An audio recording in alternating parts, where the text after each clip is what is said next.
Class monitor के number काटने पड़ेंगे, याद नहीं दिला रहे हैं। चलिए। तो सॉरी सर, ध्यान नहीं था। तो जो सेंट्रल प्रोसेस यूनिट है हमारे शरीर का, वो ब्रेन है। ठीक है। तो जितना भी हम एक्टिविटी कर रहे हैं, जो हम चीज़ें बोल रहे हैं, सब जैसे कंप्यूटर में प्रोसेस होता है और उस प्रोसेस के बाद उसे कमांड मिलती है अलग अलग उसके पेरिफेरल्स को।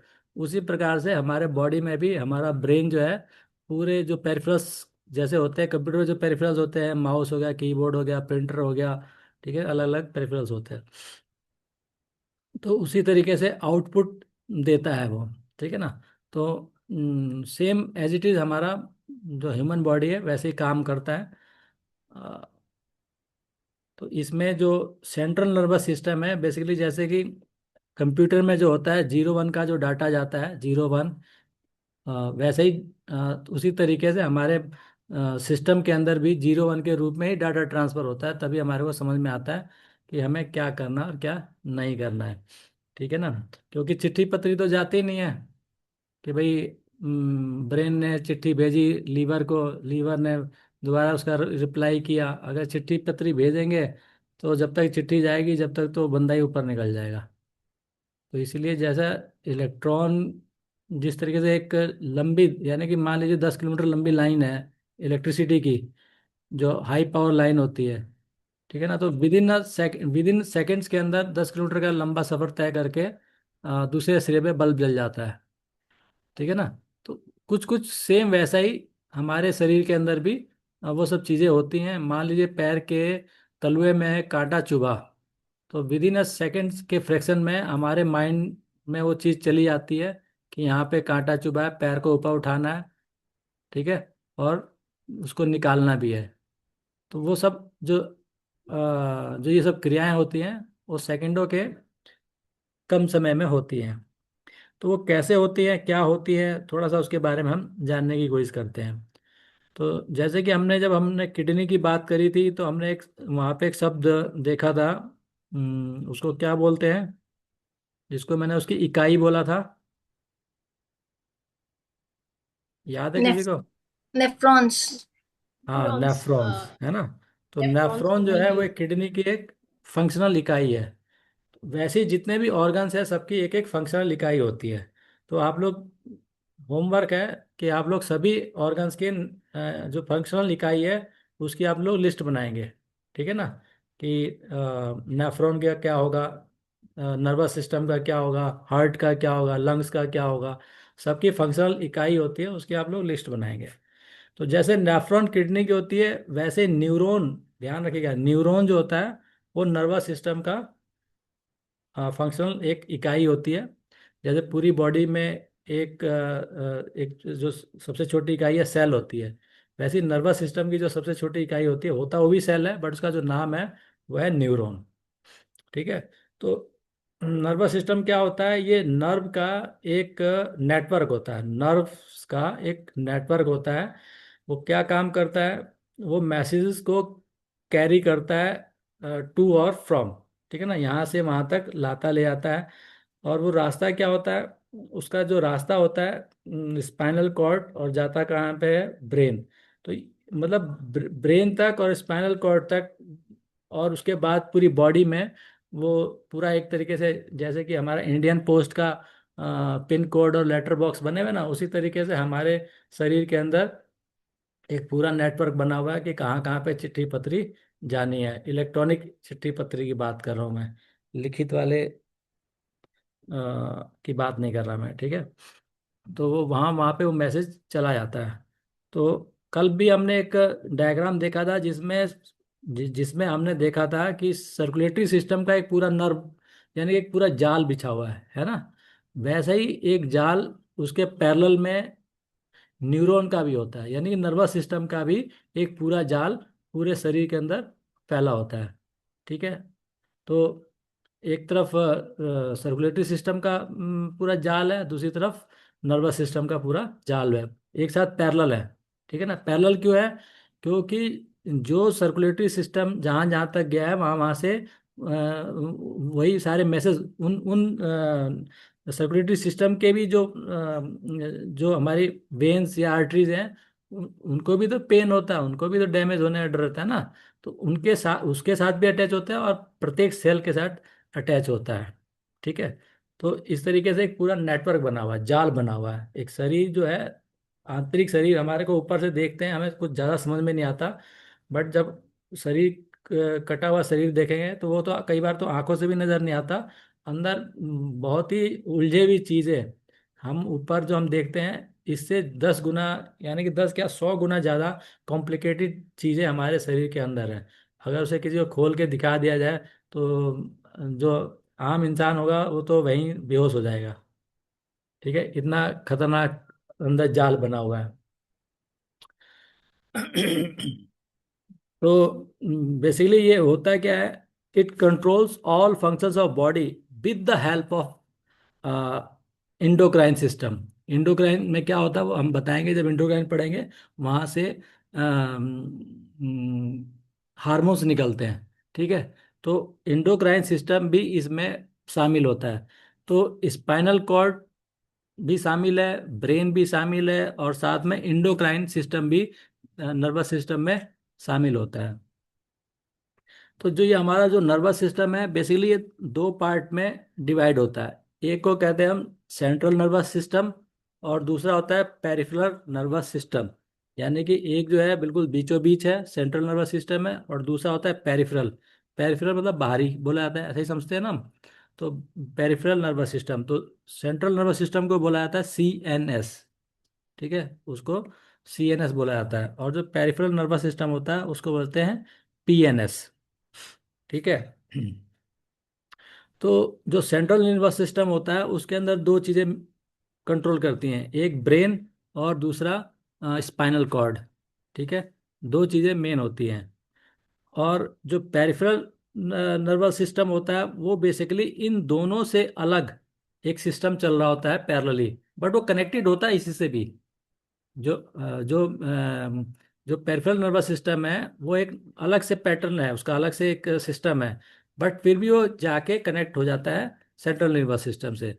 ठीक है, लेकिन वो अलग काम करता है, इससे थोड़ा सा अलग काम करता है। अलग काम इन सेंस कि अगर कभी जरूरत पड़े कि उसे अलग से डिसीजन लेना है तो अपना वो डिसीजन ले लेता होगा, लेकिन फाइनल डिसीजन जो होता होगा वो कहीं ना कहीं जाके CNS से ही उसको मिलता होगा।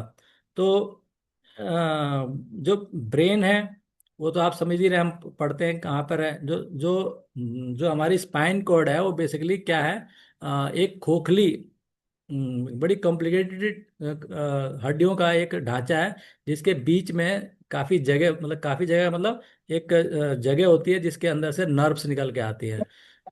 तो जो बार बार हमको बोला जाता है कि कमर गर्दन सीधी रख के बैठो, गर्दन सीधी रख के बोलो बैठो, का मतलब यही होता है कि अगर आप कमर गर्दन सीधी रख के बैठेंगे तो ही आपकी स्पाइन सीधी रहेगी, और उसके बीच में से जो नर्व जा रही हैं वो बिना डैमेज के अपना काम करती रहेंगी। अदरवाइज अगर वो आपकी जो स्पाइनल कॉर्ड अगर टेढ़ी मेढ़ी हो जाए या उसके अंदर दूसरी विकृतियाँ आ जाए, तो उसके अंदर से जो नर्व निकल रही होती है, अगर वो कहीं से दब जाएंगी या डैमेज हो जाएंगी तो आप समझ लीजिए या तो पैरालाइज हो जाएंगे, या दूसरी कोई ना कोई बीमारी, पेन जो साइटिका हो गया, या हमारे को गर्दन में जो दर्द होता है, या बैक में जो दर्द होता है, ये सारे के सारे दर्द बेसिकली उन्हीं लोगों को ज़्यादा होता है जो लंबे समय तक बैठे रहते हैं बिना अपना पोस्चर को बिगाड़ के।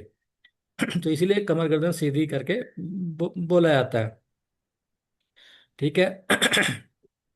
और जो जिसको हम पेरिफेरल नर्वस सिस्टम बोलते हैं, तो बेसिकली बाकी जो हमारे लिम्स होते हैं, जैसे हाथ पैर वाला जो हिस्सा है, वो उस चीज से जुड़े होते हैं। उसको उसका एक दूसरा नाम भी होता है, उसको बोलते हैं गैंग्लिया। ठीक है, तो उसको बोला जाता है गैंग्लिया। जो नर्वस सिस्टम होता है उसको बोला जाता है गैंग्लिया, पेरिफेरल नर्वस सिस्टम को।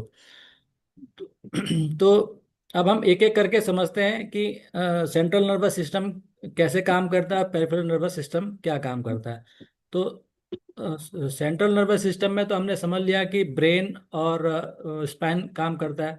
जो पेरिफेरल है उसमें हमने ये समझा कि जो सेंट्रल नर्वस सिस्टम से जो एक पैरेलल अलग जो सिस्टम काम करता है, उसको हम लोग पेरिफेरल नर्वस सिस्टम बोलते हैं, यानी पीएनएस बोलते हैं। तो ये जो पीएनएस है, अगेन ये दो हिस्सों में बढ़ता है, दो अलग हिस्सों में बढ़ता है। एक को बोलते हैं ऑटोमेटिक नर्वस सिस्टम, और दूसरे को बोलते हैं सोमेटिक नर्वस सिस्टम। ठीक है। तो ऑटोमेटिक नर्वस सिस्टम का मतलब क्या होता है कि जितने भी हमारे शरीर के अंदर इनवॉलेंट्री ऑर्गन्स काम कर रहे हैं, इनवॉलेंट्री समझते हैं ना, जैसे कि हार्ट, जितने भी जो हमारे विसरल ऑर्गन्स है, विसरल का मतलब जो हमारे चेस्ट, मतलब अंदर चेस्ट के अंदर या पेट के अंदर जितने भी ऑर्गन्स होते हैं, वो सब के सब इनवॉलेंट्री होते हैं। तो उनको मोटर सेक्टर भी बोलते हैं उनको। ठीक है। तो वो सारे के सारे इनवॉलेंट्री होते हैं। तो उनके साथ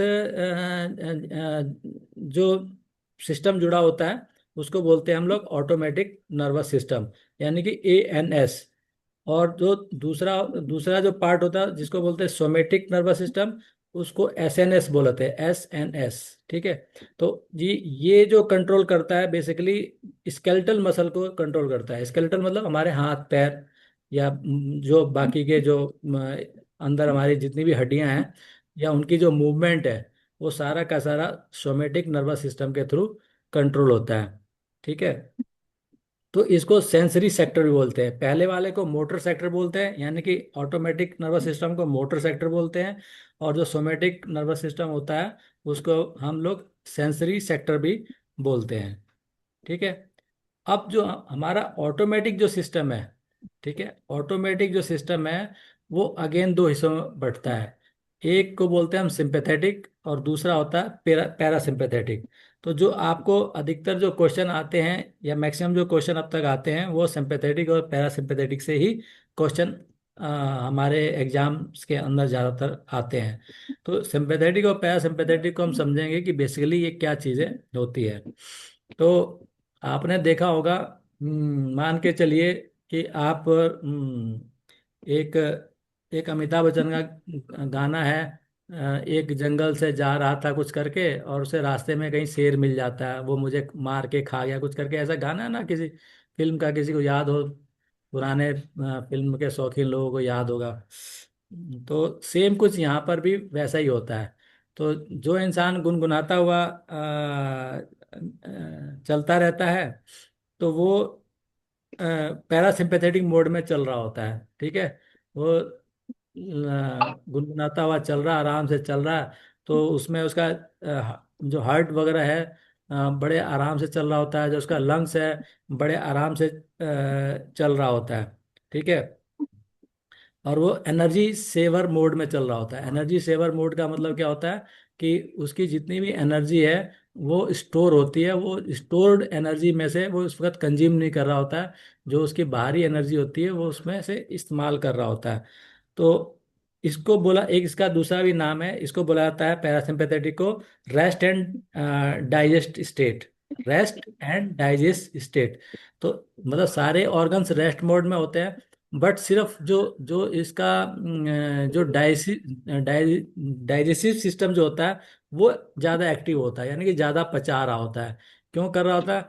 क्योंकि बाकी ऑर्गन्स पे, ब्रेन का या बाकी चीज़ों पे ध्यान नहीं होता, सारा का सारा, यानी कि रसगुल्ले खाने में उसका सारा ध्यान लगा रहता है। ठीक है। तो जो अमिताभ बच्चन जो गाना गाता हुआ जा रहा था, अचानक उसे शेर दिखाई दे जाता है। तो अचानक जब शेर दिखाई देता है तो उसका क्या होता है, उसकी दिल की धड़कनें एकदम से बढ़ जाती है, उसकी जो श्वास है तेजी से ऊपर नीचे होने लग जाती है। ठीक है। दिल धड़कने लगता है, श्वास तेजी से होता है, उसका बीपी भी हाई हो जाता है। ठीक है। तो अब वो क्या है उसके सामने, कि भैया या तो भाग ले या लड़ ले। तो उसको बोला जाता है फाइट और फ्लाइट, और फाइट और फ्लाइट, यानी कि भागो या लड़ो। तो बेचारा लड़े क्या, उसको तो शेर खा ही गया था, तो उसने भागने का ही तो प्लान बनाया था, और पीछे से शेर अमिताभ बच्चन को खा गया। तो इसको बोला जाता है फाइट और फ्लाइट मोड, और या सिंपैथेटिक सिंपैथेटिक मोड। ठीक है। तो इसमें क्या होता है कि बॉडी जो होती है अचानक कोई ऐसी क्रिया के लिए तैयार होती है, जैसे जैसे मान के चलिए कि भाई आपकी ट्रेन छूटने वाली है, तो क्या होगा अचानक? एकदम से आप भाग पड़ोगे। आपकी पूरी जो एनर्जी है, जो पूरी एनर्जी है, अब मान के चलिए कोई लघु शंका के लिए खड़ा है, इतने में अचानक उसकी ट्रेन आ जाएगी तो क्या करेगा वो? उसकी शंका वंका सब बंद हो जाएगी, वो तो भागेगा तुरंत कि भाई मेरी ट्रेन छूट रही है। ठीक है। तो पैरासिम्पैथेटिक मोड से तुरंत वो सिंपैथेटिक मोड में चला जाएगा। ठीक है। तो उसी तरीके से बहुत सारी सिचुएशन दिमाग में चलती है। मान लीजिए आराम से आप लेटे हुए हैं, ठीक है, और कोई किताब पढ़ रहे हैं, आराम से किताब पढ़ रहे हैं, इतने में बाहर से कोई धमाका हुआ, धड़ाम। ठीक है। तो क्या होगा? आपका तुरंत जो जो आपका पैरासिम्पेथेटिक मोड है वो खत्म हो गया, सिंपैथेटिक मोड की तरफ आपकी पूरी एक्टिव हो जाएगी। तुरंत आप भाग के खड़े हो गए कि भाई क्या हुआ, क्या है, क्या देखना है। ठीक है। सेम जैसे ही मान के चलिए कि आप पैरासिम्पेथेटिक मोड में हैं, आराम से बैठे हुए लोगों से बात कर रहे, चाय पी रहे, इतने में आपको लगा कि भाई अर्थक्वेक आ गया। अर्थक्वेक में कौन इंसान घर के अंदर बैठा रहेगा? वो तुरंत भागेगा। लंगड़ा लूल्हा जैसा भी होगा इंसान, जिसको भागना भी नहीं आता होगा, वो भी एक बार को भाग जाएगा कि भैया यहाँ पे व्हील चेयर पे कौन बैठेगा, चलो निकल लो। तो वो जो पोजीशन होती है ना दिमाग में जो घूमती है, उसी को सिंपैथेटिक बोला जाता है। अचानक बहुत सारे जो ऑर्गन्स होते हैं वो एक्टिव हो जाते हैं, जिसमें कि हमारा हार्ट होता है, ठीक है, लंग्स होता है, सर्कुलेटरी सिस्टम होता है, ठीक है, हमारे हाथ पैर की मसल्स होती है, ब्रेन होता है। ये सारे एकदम से एक्टिव होके आपको फाइट और फ्लाइट के मोड में डाल देते हैं। ठीक है। तो दूसरा जो हमारा ब्रेन है, ब्रेन के बारे में भी समझते हैं। ब्रेन जो है का जो वेट होता है, लगभग 1200 ग्राम से 1400 ग्राम के बीच में होता है, यानी कि 1.5 किलो से थोड़ा थोड़ा कम होता है। 1.5 किलो के बराबर होता होगा। जैसे किसी का सिर बड़ा हो गया, हो सकता है उसका ब्रेन का साइज बड़ा हो गया, हो सकता है उसका केजी बढ़ गया हो, बट कैपेसिटी, जो उसकी थिंकिंग पावर या प्रोसेसिंग पावर है, वो साइज पे डिपेंड है कि नहीं, ऐसा कोई ज़्यादा कोई रिसर्च मिलती नहीं है। क्योंकि कई जो साइंटिस्ट थे वो बड़े छोटे कद के थे, बट उनका दिमाग बहुत तेज चलता था। ठीक है। तो अगर छोटा सिर है किसी का तो छोटा ही दिमाग होगा, है ना? भाई उसके लिए जगह भी तो चाहिए। तो मैं आपको थोड़ा सा स्लाइड शेयर करता हूँ मैं, और उसमें जो हमने बोला है उसी को थोड़ा रिपीट भी करें, और कुछ पिक्चर्स भी देखेंगे हम वहाँ पे। और ये तो खोपड़ी के अंदर जो दिमाग था उसकी बात कर रहे थे। मैंने सुना है कि कुछ लोगों का दिमाग घुटने में भी होता है। तो किसी के पास उसकी जानकारी है तो हमारे साथ साझा कर सकता है कि घुटने वाला दिमाग का साइज वाइज कितना होता है, कहाँ काम करता है।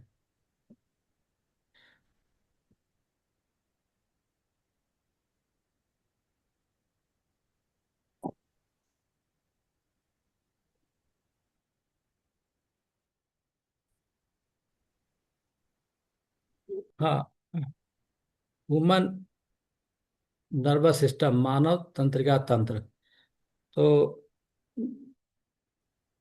जैसा कि मैंने आपको बताया, ऐसा ही कुछ कुछ डायग्राम जो है हमने सर्कुलेटरी सिस्टम में भी देखा था, है ना?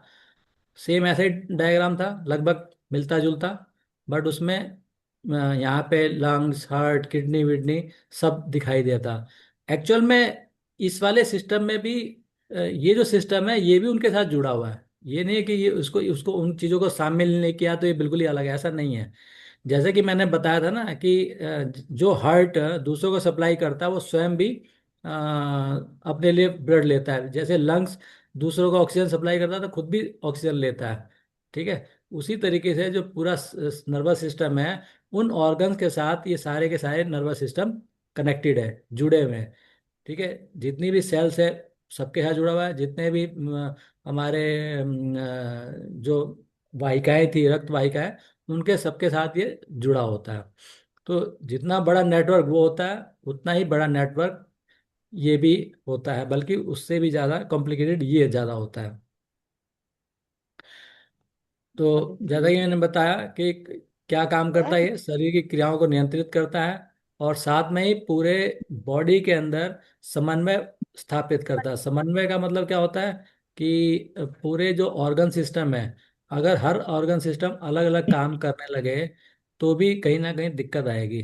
तो इसलिए उन सभी ऑर्गन्स के बीच में समन्वय स्थापित करना भी जरूरी होता है। स्थापित करने का मतलब क्या होता है कि मान लीजिए ब्रेन कहता है दौड़ना है और पैर कहे कि मैं दौड़ता ही नहीं, तो क्या होगा? ठीक है। वैसे ही पैर को दौड़ने के लिए ऑक्सीजन की मात्रा भी ज़्यादा चाहिए और ब्लड की सप्लाई भी ज़्यादा चाहिए। तो ब्रेन कहेगा भाई भाई मैं तो नहीं जाऊंगा, मैं तो बैलगाड़ी पे चलूंगा, मैं तो नहीं जाता फरारी पे, मैं तो अपने इंजन नहीं चला रहा मैं। ठीक है ना। तो जब फाइट और फ्लाइट की जब मोड आता है, तब ये हर ऑर्गन को ऑर्डर दिया जाता है कि भाई आप अपना काम एक्टिव करो, ताकि हमें भागना है। तो भागने में जो जो ऑर्गन्स एक्टिव होंगे उनको अलग से सप्लाई, अचानक सप्लाई, एनर्जी की सप्लाई बढ़ा दी जाती है। तो उसी को बोला जाता है कोऑर्डिनेशन करना या कोऑर्डिनेट करना। और वो दोनों ही मोड में होता है, सिंपैथेटिक और पैरासिम्पैथेटिक मोड दोनों में ही चलता रहता है वो। ये नहीं कि सिर्फ उसी के लिए होता हुआ। पैरासिम्पैथेटिक मोड में भी बहुत सारी चीज़ें हैं जिसको करना जरूरी होता है। तो इसको मैंने बताया था कंपोनेंट्स क्या क्या है, सेंट्रल नर्वस सिस्टम और पेरिफेरल नर्वस सिस्टम, यानी कि सीएनएस और पीएनएस। ठीक है। तो सेंट्रल नर्वस सिस्टम में क्या क्या था? वो ब्रेन और स्पाइनल कॉर्ड। ठीक है। इनको क्या बोला जाता है? मेन कंट्रोल सेंटर बोला जाता है, या सीपीयू बोल सकते हो। कंप्यूटर की भाषा में सीपीयू बोल लो आप। ठीक है। तो ये आप एक तरीके से ये आप देखेंगे, ये जो डायग्राम बनाया है बेसिकली क्या समझाने की कोशिश करी है कि मान के चलिए जैसे हमारे घर में जैसे हम कभी खाना बनाते हैं, तो सबसे ज़्यादा ये एक्सपीरियंस होता है हमारे घर की महिलाओं के साथ कि भाई रोटी बनाते अचानक तवे पे हाथ लग गया, तो एकदम से तवे से हाथ हटाना होता है। ऐसा ही होता है ना? या मान लीजिए सुई से धागा, मतलब सुई धागा चला रहे, अचानक बटन लगाते वक्त सुई चुभ गई, तो क्या होता है? एकदम से हाथ हटाना होता है। ठीक है ना। तो ये जो सिस्टम जो दिखा रहा है बेसिकली वही चीज़ है कि जब कोई एक चीज़ होता है तो उसका ऑर्डर जाता है पहले, उसका वो डाटा जाता है, उसके बाद एक ऑर्डर वहां से निकल के आता है कि तुरंत अपना हाथ वहां से हटा लो। ठीक है ना। तो इस तरीके का ये जो सिस्टम जो बना हुआ हमारे शरीर के अंदर, यही बोला जाता है कि हमारा नर्वस सिस्टम है। दूसरा जो हम बात कर रहे थे कि ब्रेन का स्ट्रक्चर होता है, तो ब्रेन के बेसिकली जो जो तीन मेन हिस्से होते हैं जिसको बोला जाता है। पहला होता है सेरेब्रम, दूसरा होता है सेरेबलम, और तीसरा होता है मेडुला। ठीक है। तो ब्रेन के जो हमारे हिस्से हैं बेसिकली अलग अलग हिस्सा अलग अलग काम करता है। ये नहीं कि खिचड़ी पके, ऐसा नहीं है। ब्रेन के अलग अलग हिस्से में अलग अलग काम करते हैं। उसके बारे में थोड़ी सी और डिटेल में हम जब सेंसरी ऑर्गन्स के बारे में जब हम बात करेंगे, तो यही वाला टॉपिक दोबारा भी रिपीट होगा। यानी किसी को कुछ लग रहा हो कि यहाँ पे कुछ कम है, तो जानबूझ के छोड़ा गया है, क्योंकि यही वाला टॉपिक एक दूसरे रूप में आएगा जिसको हम बोलेंगे सेंसरी ऑर्गन्स। ठीक है। तो वहां पर भी हम दोबारा से इन चीज़ों को पढ़ेंगे और ब्रेन के बारे में दोबारा पढ़ेंगे हम। ठीक है ना। तो सेरेब्रम क्या होता है? जो सबसे बड़ा जो ब्रेन का जो हिस्सा होता है उसको सेरेब्रम बोलते हैं। और यहाँ पे क्या क्या चीज़ होती है? जो जितने भी थिंकिंग और मेमोरी वाला जो काम है, सोचने और याद रखने वाली जो चीज़ें होती हैं, वो सारा का सारा सेरेब्रम में होता है। ठीक है। उसके बाद जो दूसरा हिस्सा होता है उसको बोलते हैं सेरेबलम। ठीक है। तो इसमें दो काम होते हैं, कोऑर्डिनेशन, सब तो हम ऊपर पढ़ के आई हैं। ठीक है कि भाई सभी पार्ट्स के अंदर, बॉडी के पार्ट्स के अंदर बैलेंस बना के रखना जरूरी होता है। एक तो वो होता है, साथ में बैलेंस। तो बैलेंस दोनों बातों में, कोऑर्डिनेशन के रूप में भी बैलेंस समझ सकते हैं, और बॉडी का जो बैलेंस होता है वो भी यहीं से कंट्रोल होता है। ठीक है। हालांकि बॉडी का बैलेंस का एक पार्ट हमारे कान से भी रिलेटेड है, वो जब हम सेंसरी ऑर्गन्स पढ़ेंगे तो वहां पे आएगा। और दूसरा जो बैलेंस का जो काम होता है वो ब्रेन से भी होता है। मेडुला। तो मेडुला क्या काम करता है? ये सारे के सारे इनवॉलेंट्री, इनवॉलेंट्री मतलब जो हमारे वो फंक्शन बॉडी के जिन पे जो हमारे जन्म से लेके मरने के कुछ सेकंड पहले तक जो अपने आप चलते रहते हैं, वो सारे के सारे इनवॉलेंट्री होते हैं। जैसे कि हमारा श्वास लेना यानी कि लंग्स का काम करना, डाइजेशन का काम करना, और हमारा हार्ट का काम करना। ठीक है, ये बहुत सारे ऐसे फंक्शन हैं जो इनवॉलेंट्री होते हैं। वो सब के सब मेडुला से, मेडुला ओब्लिगेंटा, ये वहाँ से कंट्रोल होता है, या वहाँ पे उनका देख रेख वहाँ पे होता है। ठीक है। स्पाइनल कॉर्ड, तो स्पाइनल कॉर्ड का क्या काम है? स्पाइनल कॉर्ड जो होता है वो ब्रेन को बाकी जो बॉडी है उससे कनेक्ट करता है। जब हड्डियों के बारे में जब हम पढ़ रहे थे, तो वहाँ पे आपको ध्यान होगा, तो मैंने ये बोला था कि जो हमारी जो स्पाइन की जो सबसे ऊपर की हड्डी होती है, पहली हड्डी, ठीक है, उसका मैंने एक अलग से नाम बोला था। किसी को याद हो तो वो नाम बताए। Sir Atlas. हाँ, एटलस, ठीक है ना। तो वो जो एटलस होता है, वो एटलस क्या होता है? जैसे कि साफट, साफट शब्द होता है। जैसे कि साफट होता है जिसके बीच में कोई चीज रख लगा दी जाती है, उसके बीच में वो चीज घूमती है, तो उस जस्ट वैसा ही होता है, मतलब वो ओपन होता है इस तरीके से। और उसके बाद जो नर्व ऊपर से, यानी स्पाइनल स्पाइन जो आता है, उस कटोरी के अंदर ऐसे फिट हो जाता है। और बाकी की जो उसकी नर्व्स होती है नीचे की तरफ चली जाते हैं। कुछ इस तरीके का क्रियाएं होती हैं।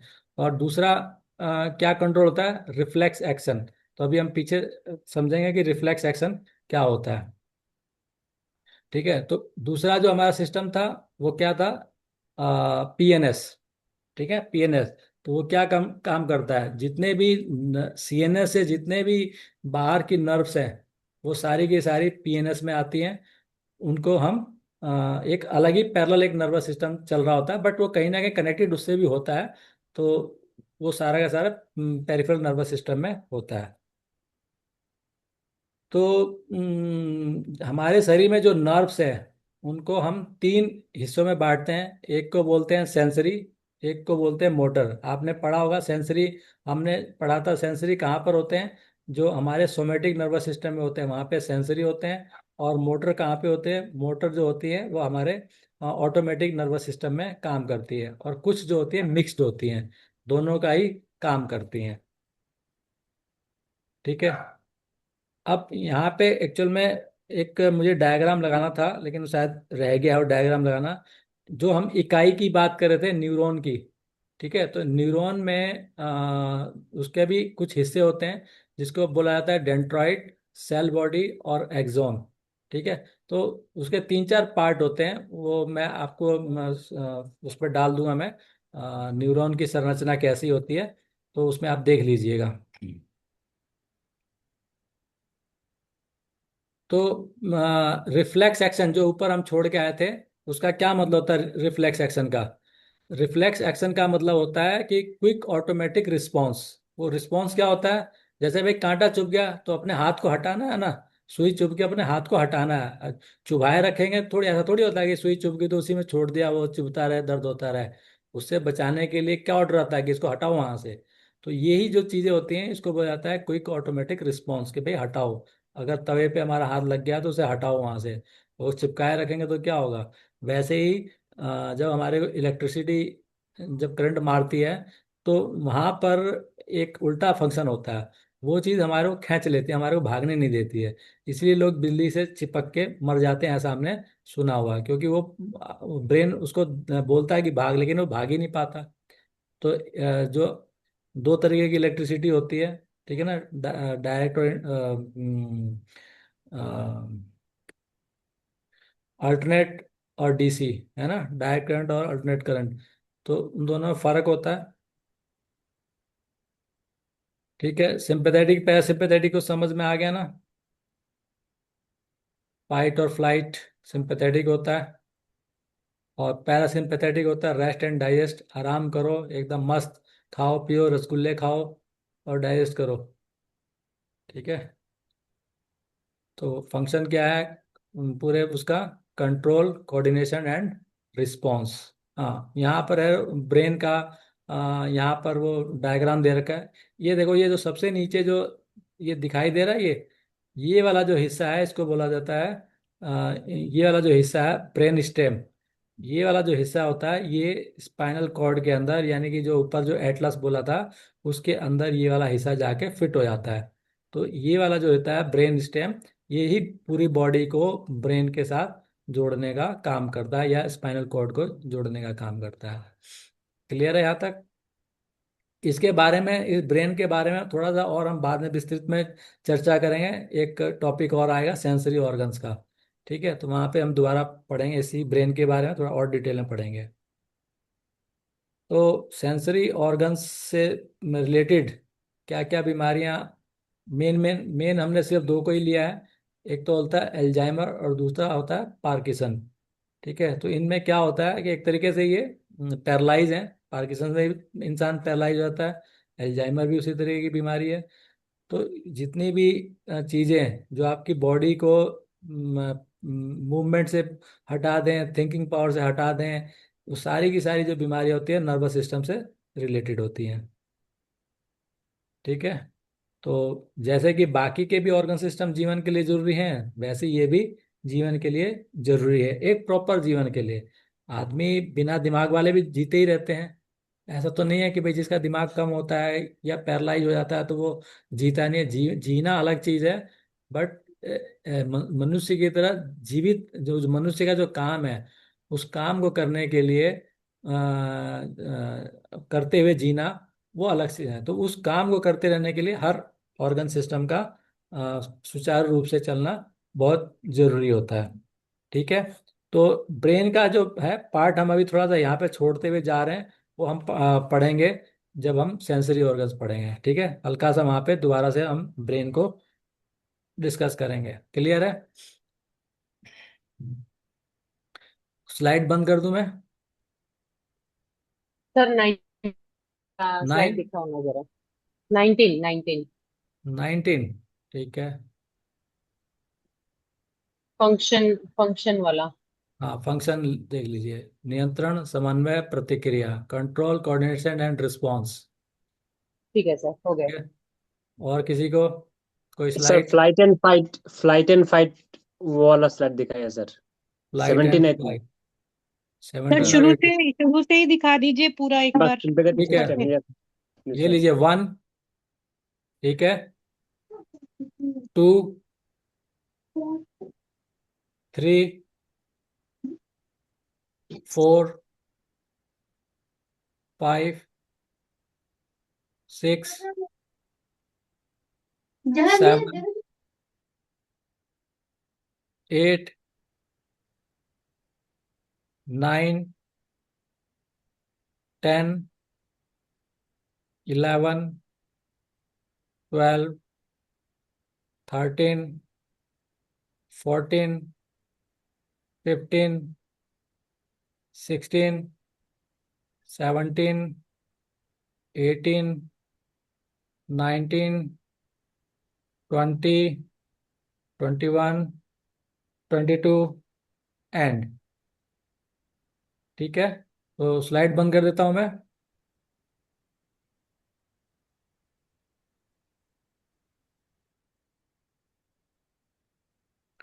तो आज 3-4 मिनट और हम थोड़ा उसके लिए रखते हैं। तो मैं 8:30 बजे से 1-2 मिनट पहले ही मैं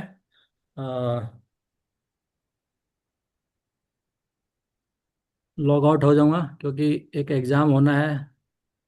तो उसमें उसमें मुझे जाना पड़ेगा, दूसरे मीटिंग में मुझे जाना पड़ेगा। ठीक है, तो किसी का कोई प्रश्न है तो पूछ लीजिए। कल शुक्ला जी ने कुछ चीज़ों को बोला था डालने के लिए, लेकिन वो मैंने डाला नहीं है। मैं डाल दूंगा, मुझे ध्यान है कि वो डालना है। एक्चुअल में आज मेरी मीटिंग थी CCRYN में, तो वहाँ थोड़ा टाइम ज़्यादा लग गया।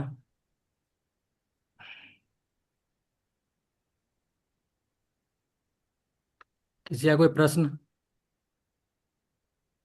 मुक्तिदा, you are looking very smart in specs.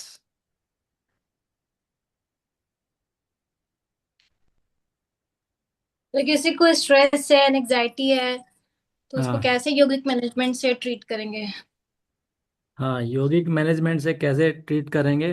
तो सबसे पहली बात होती है कि दो तरीके होते हैं वहाँ पे, जैसे मैंने आपको बताया, फाइट और फ्लाइट। अगर आपको किसी चीज़ से परेशानी है तो उस परेशानी को ख़त्म करने के लिए आप लड़ो। ठीक है, उन चीज़ों से लड़ो कि वो कैसे ठीक कर सकते हो। तो जब आप लड़ना चालू करोगे तब भी आपका एनजाइटी और ये सब जो चीज़ें हैं वो ख़त्म हो जाएंगी, क्योंकि आपकी एनर्जी लड़ने में लग रही होगी।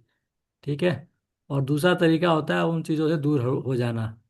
ये बात हमने पहले भी चर्चा करी थी, एक दो दिन पहले भी, कि फाइट और फ्लाइट क्या होता है। तो दो तरीके होते हैं, या तो आप अपनी चीज़ों को ठीक करने के लिए लड़ो या वहाँ से हट जाओ। और दोनों अपने आप में सही तरीका है। ठीक है ना। उसको बोला जाता है गोरिल्ला युद्ध। ठीक है। गोरिल्ला युद्ध में दुश्मन को मार के भाग जाया जाता है, और वो सबसे बढ़िया बड़ा तरीका होता है। दूसरे लोग कहते हैं कि ये कायरता है किसी को मार के भाग जाना। नहीं, कायरता नहीं है, ये बहुत अच्छा एग्जाम्पल है कि अपने दुश्मन को मार के भाग जाओ, क्योंकि जिंदा हो तभी आपकी कीमत है, मरने के बाद कौन नहीं पूछता है। तो मुझे कई बार लगता है कि हमारा देश जो गुलाम हुआ वो सिर्फ इसलिए ये हुआ क्योंकि हम लोग गोरिल्ला युद्ध नहीं जानते थे, या जो हमारे जो राजा वाजा थे वो कुछ ज़्यादा ही इगोइस्टिक हुआ करते थे कि भाई हम अपनी जान दे के ही लौटेंगे। अबे, जान दे दिया क्या फ़ायदा हो तुम्हारा। अबे मारो भागो, अगर हार रहे हो तो भाग जाओ, फिर आक्रमण कर लेना। ठीक है। तो इसी तरीके से ये ज़िंदगी भी इसी तरीके से चलती है। मेरा बिलीव ये है कि वो पूरे हमारे इतिहास में सिर्फ दो ही ऐसे राजा मुझे दिखाई देते हैं जिन्होंने, उनका एक ही ध्येय था, सिर्फ जीतना। उनमें से मुझे एक कृष्ण नजर आते हैं और दूसरे शिवाजी नजर आते हैं। तो उन दोनों की पद्धति जो है, मैं मुझे लगता है अपने स्ट्रेस मैनेजमेंट में इस्तेमाल करनी चाहिए। भाग जाओ, कोई बात नहीं, दोबारा लौट के आ जाना, क्यों मरना उसमें जाके घुसना, क्यों मरना। जिंदा रहोगे तो कुछ दोबारा भी प्राप्त कर लोगे, एक ही चीज के पीछे क्या करना। वो कल वाला लब डब वाला मामला तो नहीं है ना किसी का। अरे कोई बात नहीं, एक नहीं दूसरा सही, दूसरा नहीं तो तीसरा सही, भाग जाओ यार, क्या फर्क होता है। ठीक है। वैसे ही बहुत जिंदगी, ठीक है, लंबी जिंदगी है। एक जगह फेल हो गए तो क्या ही हुआ, दोबारा भी दूसरा कोई रास्ता चुन लो। ठीक है ना। बट जो ये स्ट्रेस स्ट्रेस की जो जो चीज़ें आती है ना, वो इंसान जब फंस जाता है, उस चीज़ से बाहर नहीं निकलता या बाहर निकलना नहीं चाहता, तो वो लोग इन चीज़ों का शिकार होते हैं। जो लोग निकलने की कोशिश करते हैं, निकल जाते हैं, वो लोग कभी भी स्ट्रेस में नहीं आते। ठीक है। फाइट और फ्लाइट, भागो, गोरिल्ला सर युद्ध करो एकदम। हाँ जी। दो डिजीज के बारे में आपने जो बोला है, एंजाइमा हाँ और पार्किंसन, एल्जाइमा हाँ और पार्किंसन, ये क्योर हो सकता है क्या हाँ जी। योगा से? हाँ बिल्कुल हो सकता है ना। दो डिजीज आपने बोला है ना ब्रेन का, हाँ हाँ हो सकता है अब। एल्जाइमा एंड पार्किंसन। पार्किंसंस, हाँ ठीक है, वो दोनों मैंने आपको शुरू की क्लासों में मैंने आपको बोला होगा कि कभी भी योग को क्योर के रूप में नहीं कभी भी प्रस्तुत करना। ठीक है। फायदा हो सकता है, बट आप उसे यूँ कहो कि मैं कर दूंगा योग से ठीक, तो ये गलतफहमी है। ठीक है। योग हमेशा प्रिकॉशंस है, मतलब प्रिवेंटिव है, क्योर नहीं है। ठीक है। अगर आप अभी तो वेलनेस इंस्ट्रक्टर ही बनने जा रहे हो, अगर थेरेपिस्ट भी बनना, तब भी यही कहना कि हम ये योग जो है प्रिवेंटिव है, क्योर नहीं है। प्रिवेंटिव का मतलब होता है कि अगर हो, ये या तो होने से रोकेगा, या हो गया है तो थोड़ा सा हेल्प करेगा कि आप चीज़ों से उबर सको। आप ये दावा करोगे कि बिल्कुल ही ठीक कर देंगे, तो कहीं ना कहीं आप गलत साबित हो सकते हो। क्लियर है। सर अल्जाइमर में मेमोरी लॉस होती है, हम्म। तो सर मतलब ऐसा कौन सा टेक्निक योगा करा सकते हैं, या फिर हम मतलब पेशेंट उसकी डिमेंशिया में चले जाते हैं हाँ तो बेसिकली उनको देखो तो पता होता ही नहीं क्या है होता। कि जब हमारे जो जो न्यूरॉन्स हैं या जो चीज़ें हैं, जब वीक पड़ने लग जाती हैं तो वो मेमोरी लॉस होने लग जाती है। ठीक है ना। या जो लोग ज़्यादा डिस्ट्रेस में चले जाते हैं, स्ट्रेस में चले जाते हैं, उनके साथ भी ये दिक्कत आती है, क्योंकि उनका सारा जो एनर्जी है किसी एक तरफ लग रहा होता है, तो बाकी चीज़ें वो भूलना शुरू कर देते हैं। ज़रूरी नहीं है कि जो वो बीमारी से पीड़ित होते हैं वही भूलते हैं, आम इंसान भी भूल जाता है। कई बार मेरे साथ भी ऐसा होता है, लगातार मैं बहुत सारी क्लासें एक साथ लेता हूँ, तो क्या होता है कि बहुत सारी क्लासें आपस में मेरी मिक्स हो जाती है, मेरे दिमाग में मिक्स हो जाती हैं। ठीक है। तो मुझे कई बार पता नहीं चलता कि मैंने इस क्लास को क्या बोला था। तो वो होता है, ये जिंदगी का हिस्सा है, कोई बड़ी बात नहीं है। तो उसके लिए एक ही रास्ता है जो मैं अपनाता हूँ, वो ये होता है कि मैं हर चीज़ को नोट करता हूँ मैं। ठीक है ना। तो नोट करने से क्या होता है, आपको याद रहता है कि कहाँ पे आपने क्या बोला। ठीक है। तो बहुत सारी चीज़ें हैं। और जैसे कि मैंने सर पहले ही इसमें बताया। भ्रामरी भ्रामरी प्राणायाम वगैरह करवा सकते हैं माइंड हाँ शार्प बिल्कुल, करने के लिए। भ्रामरी प्राणायाम करा सकते हैं, ठीक है। और पूरा पूरा योग कराइए। उसमें पूरा योग करने का मतलब है आपके पूरे न्यूरॉन्स आपको वो करना है, किसी एक पर्टिकुलर हिस्से का थोड़ी हम वो कर रहे हैं, ठीक है। तो आप उसमें कोई उसको अंदर का बीमारी है ना, बाहर तो कोई इनेबिलिटी है नहीं। तो जो इस तरीके जो बीमारी वाला है, जो मेमोरी लॉस वाला है, उसको आप सारे प्राणायाम करवाइए, सारे आसन करवाइए, ठीक है ना, उसमें कोई वो नहीं है। तो मैं आप लोगों को यहाँ पे विराम दूंगा, कल बाकी चर्चा कर लेंगे, ठीक है। सॉरी, मुझे थोड़ा सा जाना है। तो सभी को ओके सर। शुभ रात्रि, थैंक धन्यवाद। Thank you Hariom sir. Sir. शुभ रात्रि सर। ओके।